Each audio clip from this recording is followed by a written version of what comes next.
Hi everyone, I'm Wikwan from Absolute Inspection. We are Singapore's only certified defects company today, and we are the largest defects company in Singapore.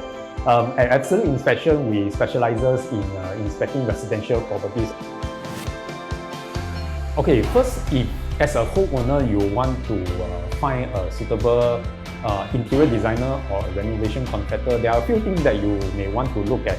First, you want to know whether the scale of the company is big enough to support your renovation works and any after-sales technical support if necessary.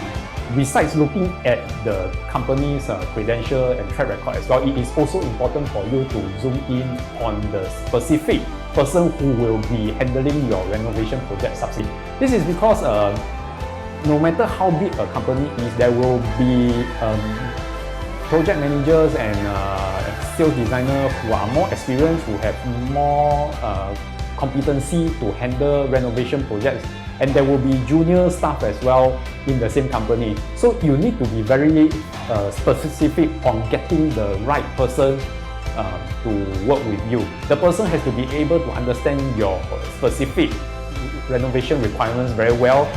The person has to be able to communicate effectively with you and shows you the right attitude when any problems crop out in your renovation project along the way. And there's always these questions among homeowners as to whether should they engage a renovation contractor or engage an interior designer. Technically, the way it works is like this. The difference between a contractor and an interior designer is that the interior designer is also able to, based on your user requirements, and come up with designs or propose designs, drawings, etc.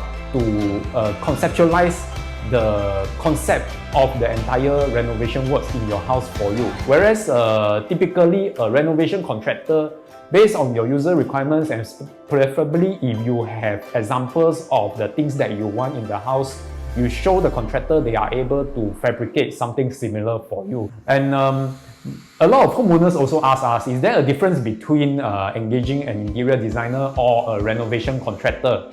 Okay, simply put, an interior designer typically offers more than a renovation contractor.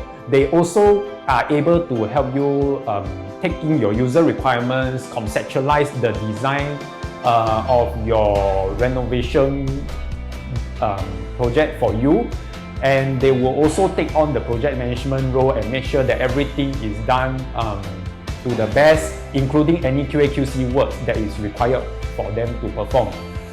For contractors, they are the one who does the actual work execution on site, any fabrication, etc. for this.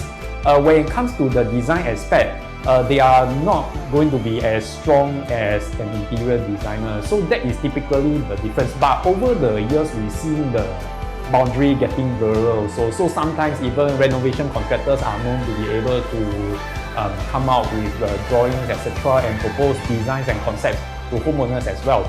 So if you ask me, I think more important is finding the right person rather than being focused on the label itself, whether the person is an interior designer or whether the person is a contractor. More important is whether the person who is going to handle your subsequent renovation work, is he or she experienced enough? Is he or she competent enough? And does he or she have the right attitude and responsibility to resolve any problems that are going to occur along the course of the renovation works?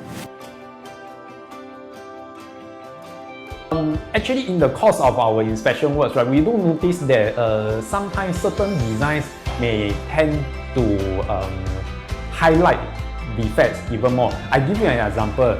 So when we talk about a false ceiling, for instance, if you just do a simple box out with downlight, there is not much problem. But when you start to do cove light, for instance, the cove light shines against the ceiling surface, you will start to contrast the unevenness of the ceiling through the light itself. And unfortunately, the way that the ceiling concrete slab is being cast and the subsequent plastering, skim coat and painting is done, it is almost impossible for you to get a 100% smooth finish. So when you have any light shining against it, you start to see waviness on the ceiling, and this is something that is very hard to mitigate. if you choose to have. Other things that we notice in the course of our works and which have given rise to renovation disputes between contractors or IDs and homeowners would be, for instance, the use of very long tiles for flooring.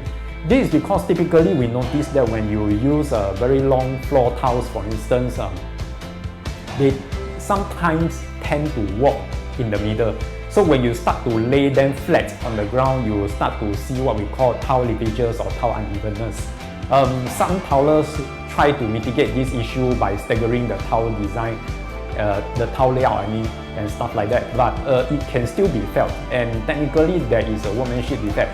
But this is something that is hard to avoid. So we usually would recommend that if you want to minimize workmanship defects or the risk of workmanship defects, the best is still to go for more simple, conventional, tried and tested designs and materials, etc. To avoid would be, for instance, to do carpentry right to the edge of a wall. Because when you start to flush the carpentry frame with the wall edges, you will notice that you will be able to see waviness along the wall corners as well. This is because actually even in BCA conquest, right, there is a tolerance of 3 mm deviation over every 1.2 meter span of wall. So, and in the actual works itself, right, it is almost impossible to get 100% smooth wall that is also straight and parallel to your carpentry frame at the same time. So when you start to do things like that, right, you will be